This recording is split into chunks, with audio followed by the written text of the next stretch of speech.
Canelones TED Alimenta. Innovación para la soberanía alimentaria. Participan el ingeniero agrónomo Gustavo Grobocopatel, el profesor Spangenberg, especialmente venido de Australia, el expresidente José Mujica y el director general de la FAO, Lito Lubdekin. El anfitrión será el intendente de Canelones, Yamandu Orsi, que es actualmente el presidente de Ciudades Intermedias y la red de sistemas agroalimentarios de la FAO.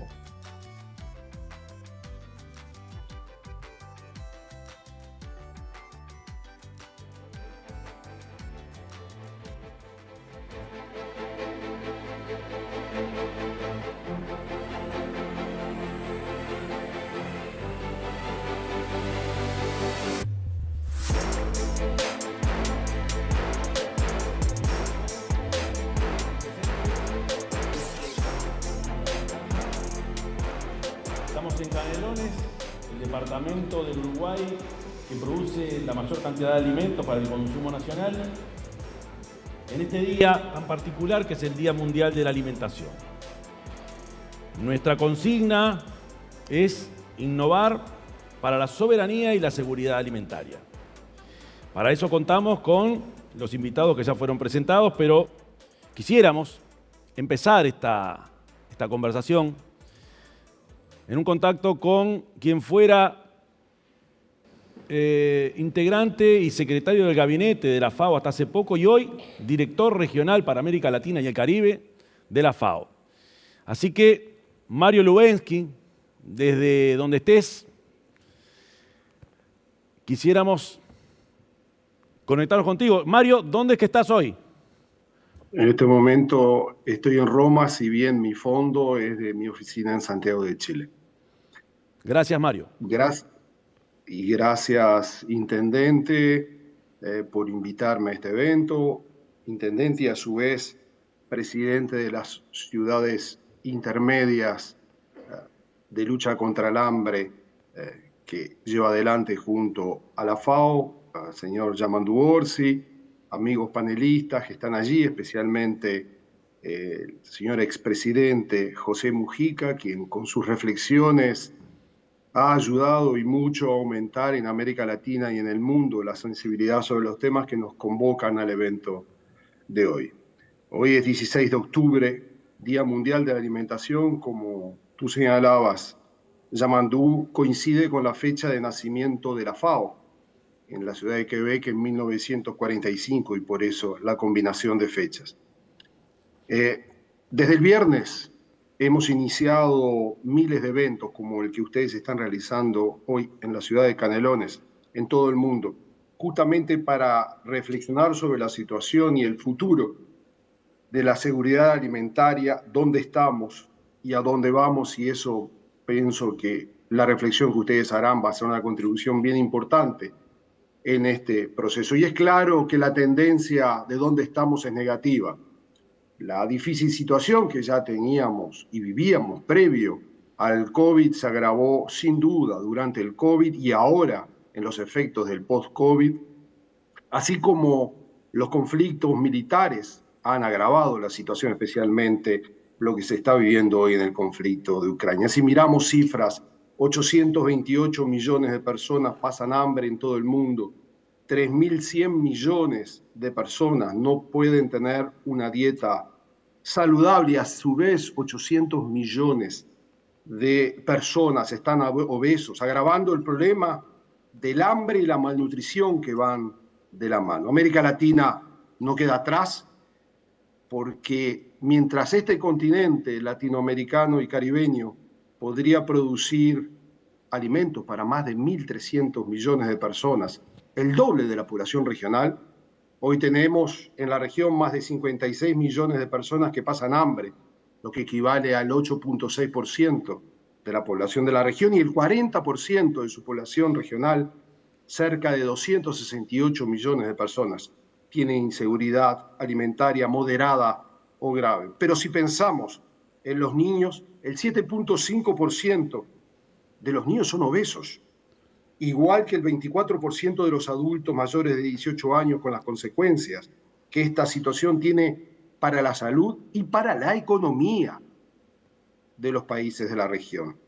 El aumento de los precios de los alimentos que estamos viviendo en los últimos meses, sobre todo de los fertilizantes, el aumento de los precios de los fertilizantes y las dificultades para lograrlos. Las dificultades de entender cuál va a ser el resultado de las cosechas, especialmente en las zonas de guerra, los efectos del cambio climático, pueden sin duda generar dificultades de disponibilidad de alimentos para nivel global a partir del año próximo. Y esto lo tenemos que tomar en consideración. Por eso es fundamental actuar ya, y por eso las reflexiones que ustedes harán van a ir en esa dirección. Debemos actuar ya, ser concretos y trabajar en esa dirección. Por eso, desde nuestro punto de vista, es fundamental focalizarnos en transformar los sistemas agroalimentarios. Y por eso, y para eso, es importante aumentar la productividad agrícola, tendiendo a que el sector se convierta en carbono neutro, aumentando el gasto público y las inversiones privadas en la producción. Creo que es importante fomentar el potencial económico, sobre todo en las zonas de pobreza arraigada. Creo que es importante fomentar la igualdad, especialmente de género, y la diversidad de la producción, la diversificación de la producción y el aumento del valor agregado. Es importante redirigir el gasto de los gobiernos hacia la investigación, la innovación, la adaptación al cambio climático, reducir, por otro lado, las pérdidas de alimentos, como nos reclama y como nos lo planteó el día viernes en su mensaje el Papa Francisco en el acto central inicial que tuvimos en la ciudad de Roma, y al mismo tiempo es fundamental declarar la guerra a la alimentación chatarra. Es importante promover el funcionamiento adecuado y abierto de los mercados mundiales, mejorando las líneas de crédito, apoyando mejor a los mercados locales como el que viven ustedes en la ciudad de Canelones. Es importante, sobre todo, apoyar a los pequeños y medianos productores agrícolas y pesqueros, que son una fuente fundamental en el desarrollo económico de nuestro país. En síntesis, intendente, creo que debemos transformar los sistemas agroalimentarios a partir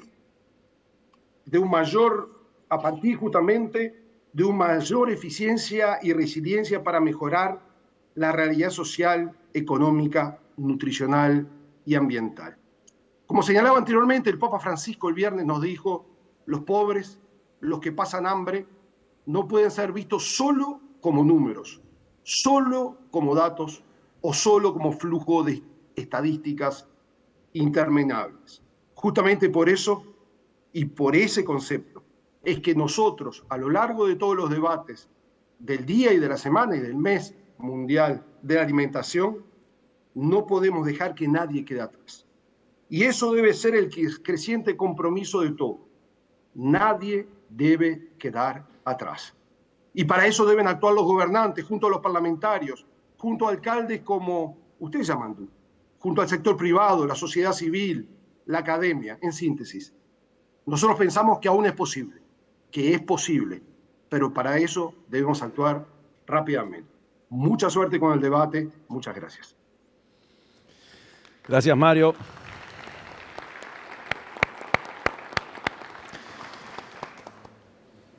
Crisis alimentaria, escasez de alimentos o desperdicio de alimentos, cambio climático, crisis ambiental, deterioro ambiental, la pobreza.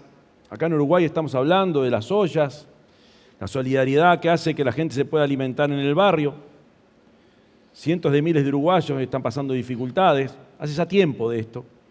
Por eso, hoy, ante estos desafíos, es que queremos hablar de la innovación al servicio de mejorar esta situación, y para eso nos acompañan acá tres referentes de peso desde los lugares donde les toca actuar o les tocó actuar cada uno. Nosotros queremos que esta innovación, todos estos conocimientos, todo lo que está pasando, este cambio al que se refería Mario, acerca de los sistemas, le lleguen a todos, que nadie quede atrás. Como decía él, los pequeños, medianos productores también, cómo democratizar incluso este conocimiento. Hace un tiempo conocí a alguien que eligió vivir en Uruguay, que me contó que cuando entraba al Uruguay o ponía el violín de Becho o escuchaba La Barona del Carrero. Como buen amante de la música, fue el primer tema con el que nos vinculamos y después empezamos a aprender mucho de este argentino como Gustavo Grobocopatel, que además de ser productor, se ha dedicado mucho a la investigación y con quien hemos hablado mucho sobre todo este mundo que es la producción de alimentos y queremos que hoy nos aporte con su conocimiento y con su experiencia. Una semblanza de con quién vamos a hablar ahora.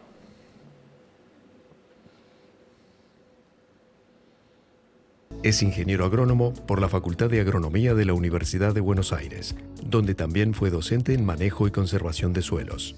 Estudió sobre los sistemas de producción europeos y la agricultura en la Universidad de Iowa, Estados Unidos. Actualmente en Argentina, es miembro del Consejo Económico y Social de la Universidad Torcuato Di Tella, miembro del directorio de Endeavor y secretario de la Cámara Argentina de Biotecnología. En Brasil, es miembro del Consejo Internacional de la Fundación Don Cabral. Junto a Bioceres, desarrolló el trigo HB4, resistente a la sequía. Desde hace años, colabora activamente con su experiencia en países de África y Europa Oriental. Estas son algunas distinciones y reconocimientos que ha recibido. Premio Domingo Sarmiento, por sus aportes a la comunidad e instituciones otorgado por el Senado de la Nación Argentina. Premio Ingeniero Agrónomo José María Bustillo, por la Academia Nacional de Veterinaria y Agronomía. Condecoración Orden de Río Branco, de la Embajada de Brasil en Argentina. Gustavo. Hola. Buenas tardes, un gran gusto estar aquí, compartir con ustedes y con estos admirados compañeros de panel algunas reflexiones sobre el tema que nos toca. Pero para empezar a hablar sobre el presente y el futuro, me gustaría hacer una reflexión sobre de dónde venimos, qué fue lo que pasó en este tiempo. Y intentar, en el principio el hombre vivía para comer. Prácticamente el 100% del tiempo lo dedicaba a procurarse la comida. En una época se hizo agricultor y descubrió a partir de eso que podía ser más fácil el acceso a la comida, les empezó a sobrar más tiempo y dedicó ese tiempo para pensar y para desarrollar una vida en comunidad, una vida con otros, más organizada. El tema de la alimentación no es algo nuevo, en toda la historia de la humanidad estuvo esto presente, creó revoluciones, creó transformaciones, generó muchísimo dolor y angustias. En una época, el economista, un gran economista inglés, Malthus, había predecido una crisis o una catástrofe en el tema de alimentos, porque decía que la población iba a crecer en forma logarítmica, mientras que la alimentación iba a crecer en forma lineal. Felizmente no sucedió eso, y lo que vemos ahí en las curvas es cómo crecieron las dos curvas de arriba, que son la producción de alimentos versus la curva roja, que es el crecimiento de la población. Es decir, que no solo no se cumplió lo que decía Malthus, sino que empezó a producirse cada vez más alimentos en un mundo donde la población crecía enormemente. Sin embargo, estas son las muertes producidas en distintas décadas por problemas vinculados con el hambre. Y como vemos, hasta la década del 70, las muertes por hambrunas eran enormes, extremadamente grandes. Y estas son las muertes, pero no están registradas las hambrunas, el sufrimiento de muchísima gente que no se moría, pero que también lo sufría. En cambio, hay como un quiebre a partir de la década del 70, donde vemos que eso se fue reduciendo en forma dramática hasta nuestros días. Es decir, hay gente con hambre, pero no hay gente que se muera por hambre, o tanta gente que se muera con hambre como antes. Además, el aumento de productividad que tenemos en los últimos años, en las últimas décadas, ha producido una disminución significativa en el precio de las materias primas. Esos gráficos son los precios de trigo, soja, maíz, cómo han ido reduciéndose a lo largo de los años en moneda constante. Es decir, que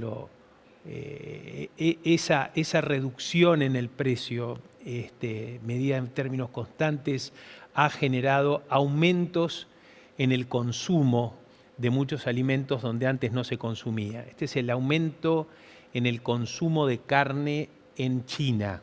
O sea, hoy en China se consume el doble de carne de lo que se consumía hace 40 años atrás, 50 años atrás. Y eso también modificó las dietas.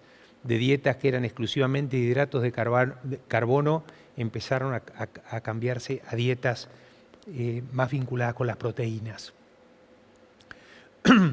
También es muy interesante ver qué porcentaje del presupuesto de una familia es destinada hoy a la alimentación.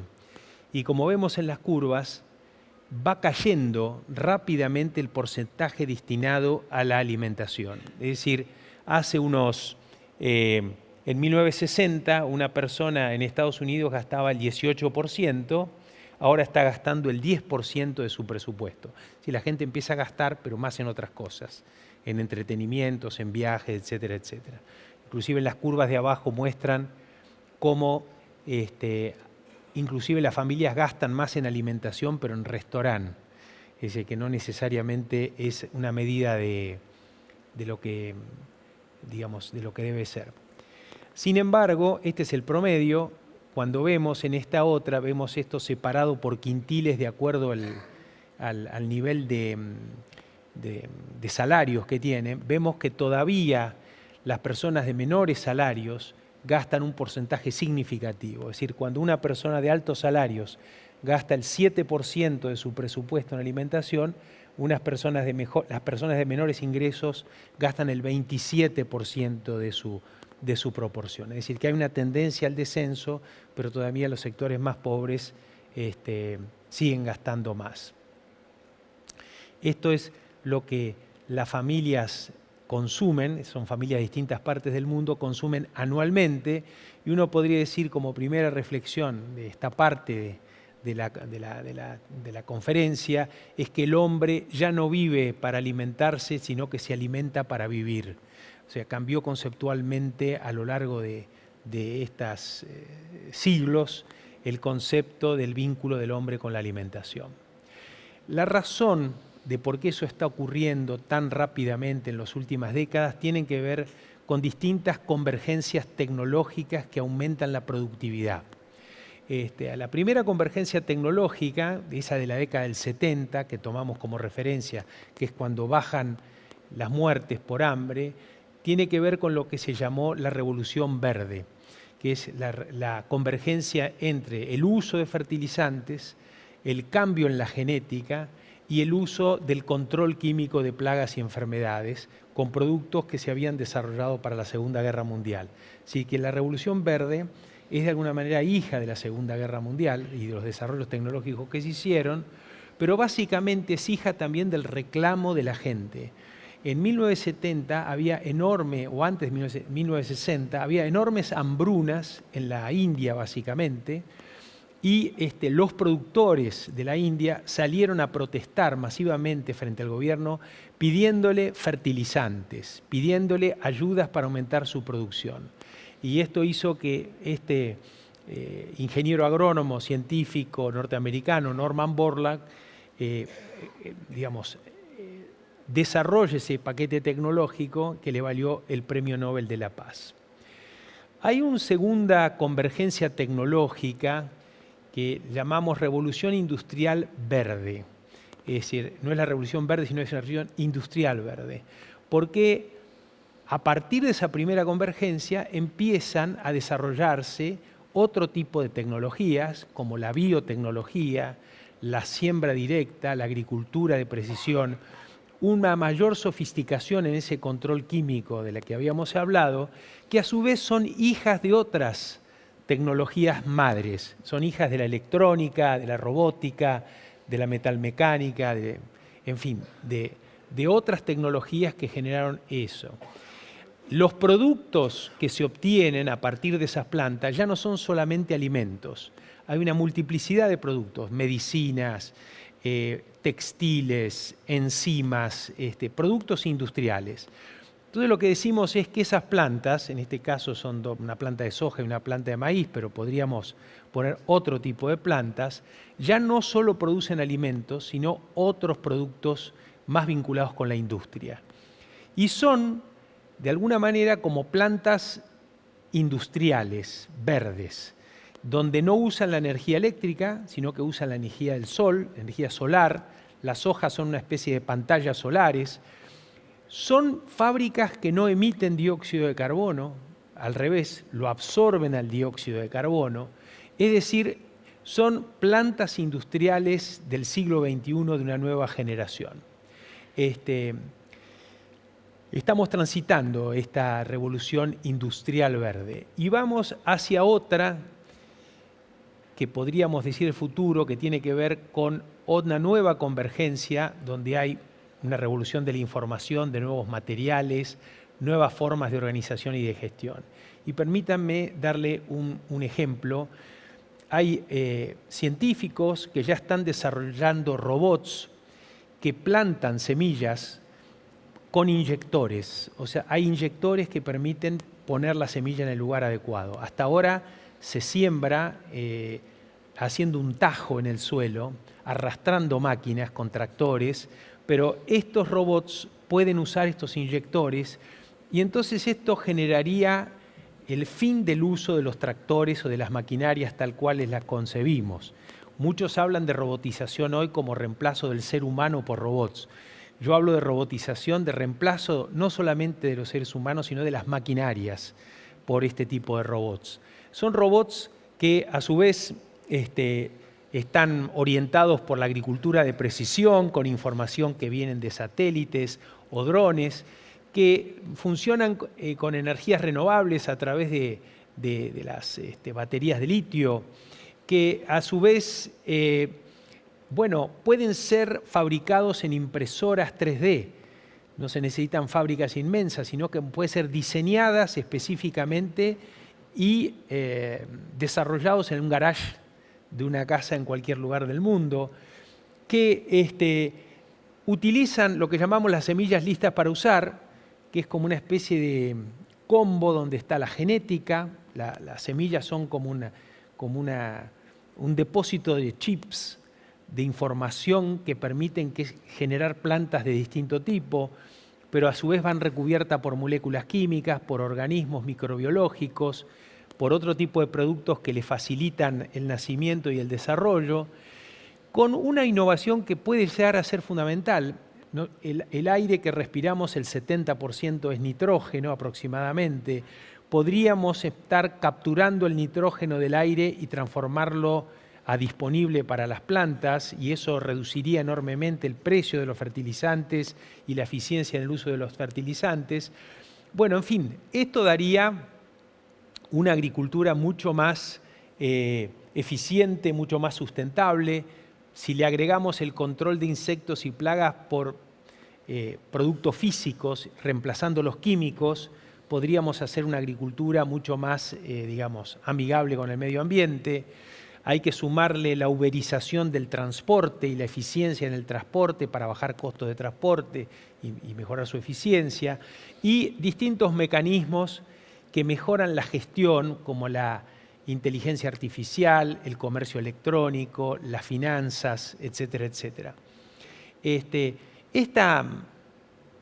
Esta nueva organización tecnológica, digamos así, de la agricultura tiene enorme, o puede llegar a tener enormes beneficios en términos energéticos, en tema de huella de carbono, en temas de que como ya no se necesita la mecanización para hacer agricultura, porque están los robots, uno podría llegar a sembrar sin desmontar en nuevas superficies, sin tener desmontes, porque los robots van esquivando los árboles y entonces se podría hacer una especie de convivencia entre esos ecosistemas productivos y naturales. Obviamente que esa revolución va acompañada por la información en tiempo y forma. Los celulares digamos, permiten registrar o mantenerse conectados o informarse o tomar decisiones prácticamente en cualquier lugar y en cualquier tiempo. Y otra de las innovaciones es los cambios que se están dando con el tipo de productos, no solamente innovaciones en los procesos, que fue de las que hablé antes, sino innovaciones en los productos, ¿no? Desde la carne artificial, el mayor uso de legumbres, el uso de las algas. Las algas permiten que se pueda fotosintetizar en el mar. El mar es una gran superficie que podría transformarse en fotosintética. Las algas tienen muchas proteínas, tienen aceites, tienen muchas veces más aceites y proteína que la soja, entre otras cosas. Estos son algunos ejemplos, pero hay muchos desarrollos de otros productos que hay que mirar con atención. Esas transformaciones no solo son transformaciones de grandes extensiones de zonas productivas, sino que hay que pensar que esas transformaciones se dan en todos los lugares, en todas las geografías, desde montes naturales, la agricultura sin suelo como la hidroponía, es decir, que uno podría independizarse de la calidad del suelo y tener producción vegetal y hacer fotosíntesis en las ciudades o en cualquier lugar, digamos, inclusive menos aptos. Uno puede hacer agricultura en los techos de las casas, ¿no? Es decir, lo que llamamos agricultura urbana o periurbana. El de la derecha son campos de algas que usan agua de mar. Bueno, y hay casos, estos son edificios fotosintéticos. Es decir, hay arquitectos que están diseñando como una cuestión estética, pero también se podría pensar como una cuestión productiva, edificios que tienen tubos en donde hay en este caso algas y corre el agua y van produciendo distintos tipos de productos de utilidad para el consumo. El tema no es un tema solamente tecnológico, estuvimos hablando tecnológico, la forma de organizarse es una innovación muy importante que tiene que ver con la alimentación. Puede haber tecnología, puede producirse alimentos, pero puede haber hambre. Como lo estabas mencionando, Yamandú, y en Argentina, por ejemplo, es un país que produce enorme cantidad de excedentes, sin embargo hay hambre. Entonces la innovación hay que verla en forma sistémica, no es un tema exclusivamente tecnológico y productivo. Tiene que ver con la organización. Y desafío a pensar en adelante que la sociedad ya no segmente entre grandes y chicos o ricos y pobres, sino entre los que saben organizarse y no saben organizarse. Que segmente entre los que se dan cuenta y los que no se dan cuenta. Distintas formas se han ido desarrollando en los últimos años. Cadenas de valores, redes, tercerización, calidad de la gestión y demás, y hay que seguir explorando en estas distintas formas de organización. Sin embargo, el costo, como se dijo al principio, ha sido enorme y sigue siendo enormes los desafíos que tenemos por delante. Desde el punto de vista ambiental, el tema de la deforestación, que hay que pararla, la degradación de suelos, ya hay prácticas como la siembra directa que permiten prácticamente revertir el proceso de degradación de suelos, el calentamiento global, la pérdida de biodiversidad, la contaminación del agua. O sea, un gran desafío tiene que ver con el medio ambiente. Segundo desafío tiene que ver con los hábitos de consumo, como ya se mencionaron. Este es un gráfico que habla, cuanto más verde hay más kilocalorías consumidas per cápita, pero es impresionante el crecimiento que ha habido en las kilocalorías consumidas. En 1960 un norteamericano usaba 2.7, ahora consume 3.5 per cápita, es decir, que consume prácticamente un 30-40% más de kilocalorías que las que consumía hace 40 años y son los mismos seres humanos. Eso tiene que ver con todo lo que va alrededor del alimento, los desperdicios y demás. El tercer tema son los desperdicios. Hay muchos trabajos, este es uno de ellos, pero en el fondo el concepto es que entre un 20 y un 30% de lo producido se desperdicia. Una parte se desperdicia en el proceso primario y otra parte se desperdicia en los procesos de distribución y procesamiento. Medio ambiente, hábitos de consumo, desperdicio de alimentos, son los grandes desafíos que hay por delante. Para finalizar ya casi, ¿no? Estamos en una zona elegida. Es una región que, si uno lo ve en un mapa, es la zona más verde del mundo. Es la plataforma fotosintética más importante que tiene el mundo. Además hay paz.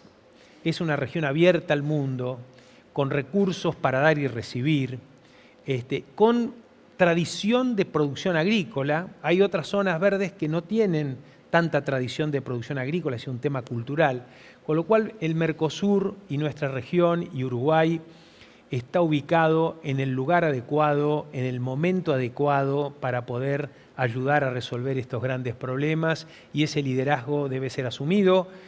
Los liderazgos no es una bendición, los liderazgos son es un compromiso, es un desafío, es no es algo exclusivamente para que nos trae tranquilidad. El liderazgo nos trae responsabilidad. Sin ir más lejos, hoy el Mercosur, hasta hoy, representa un porcentaje muy importante del comercio mundial de soja, más del casi el 60%, maíz casi el 40%, en carne vacuna el 32%, de pollo el 25%, se está creciendo gracias a la atracción básicamente de Brasil. Esa es la realidad de hoy, pero la responsabilidad y la oportunidad para el Mercosur de acá adelante es enormemente importante. Innovar para la seguridad alimentaria no es solo un tema tecnológico o organizacional. Hace unos años tuve la oportunidad de tener una conversación con Marina Silva sobre el problema del capitalismo o los problemas del capitalismo y cómo había que resolverlos. Y bueno, empezamos a hablar de un listado de cosas. Dice, bueno, quizá, yo decía, bueno, hay que llamarlo capitalismo del siglo XXI. Y ella me dijo, no, ¿por qué no lo llamamos sustentabilismo? Para cambiar un poco de nombre. Pero bueno, llamémoslo como lo quieramos llamar. Es muy importante que este mundo que viene es un mundo de convergencia tecnológica, es un mundo que requiere un compromiso con el medio ambiente que hasta ahora no hemos tenido, es un mundo que requiere nuevas organizaciones. Yo hablo acá de la empresa porosa. La empresa porosa es una empresa que se deja impactar por la sociedad y que impacta por la sociedad, que tiene límites difusos, ¿no es cierto? Es un concepto que aparece a partir de las nuevas formas de organización, las integraciones entre el sector público y privado. Hasta ahora, siempre cuando uno habla de público-privado, habla de una relación cliente-proveedor, cuando habla de público-privado. Yo creo que lo público y privado tienen que ser socios en la construcción de un Estado de este tiempo. Tiene que ir mucho más allá que la relación cliente-proveedor. Y ese es un gran desafío tanto para los privados como para nuevas instituciones, la democracia, los gobiernos globales, acuerdos comerciales, el Estado de este tiempo. En general, uno ve las críticas, inclusive se nombró al Papa, donde hace una crítica muy importante. A mí siempre me llama la atención por qué dentro de las críticas no critica al Estado, que es tan importante o más importante, digamos, que otros sectores, digamos, porque es el que tiene el poder y las herramientas de transformación. Hay que demandarle más al Estado, más eficiencia, más facilitación, más presencia. Otro de los temas, los nuevos liderazgos. Hablo de empresarios, trabajadores. Cambiar, no es suficiente con pagar impuestos para los empresarios, tenemos que involucrarnos más. Y básicamente para los trabajadores, el desafío de que para preservar el empleo va a haber que cambiar de trabajo, porque los trabajos del futuro no son lo mismo de hoy. Entonces, para preservar el empleo hay que cambiar de trabajo. ¿Cómo nos preparamos para cambiar de trabajo? Y un punto que lo dejo para el final, pero no porque sea el menos importante, para mí es el más importante hoy, es cómo se incluye y se integra a los desplazados del sistema. En las distintas revoluciones de la historia de la humanidad, las sociedades no estaban preparadas para esas revoluciones y entonces sufrieron mucho. A nosotros nos está pasando lo mismo, no estamos preparados, no entendemos la modernidad, no entendemos la sociedad de la información y entonces no nos preparamos. Y entonces hay una enorme cantidad de excluidos que debemos incluir y hablo de lo que se llama la economía popular y otras formas que aparecen en distintos lados. Lo último, ¿para qué? ¿Para qué hacemos todo eso? ¿Cuál es el propósito de todos estos desarrollos, reflexiones y demás? Amartya Sen, que fue premio Nobel de Economía, decía que el sentido para el hombre era crear capacidades que lo hagan feliz. ¿Cuáles son esas capacidades que lo hacen feliz? Bueno, por ejemplo, ser libre, por ejemplo, ser autónomo, por ejemplo, ser empleable, ser emprendedor, ser solidario, ser saludable. Bueno, entonces propongo hacer una especie de chequeo. Cada vez que decidimos algo, proponemos algo o hacemos algo, hacer un chequeo para ver si lo que estamos haciendo hace a las personas más libres, hace a las personas más autónomas, hace a las personas más saludables, y así estaremos dando respuesta al sentido de todo esto que proponemos. Muchas gracias.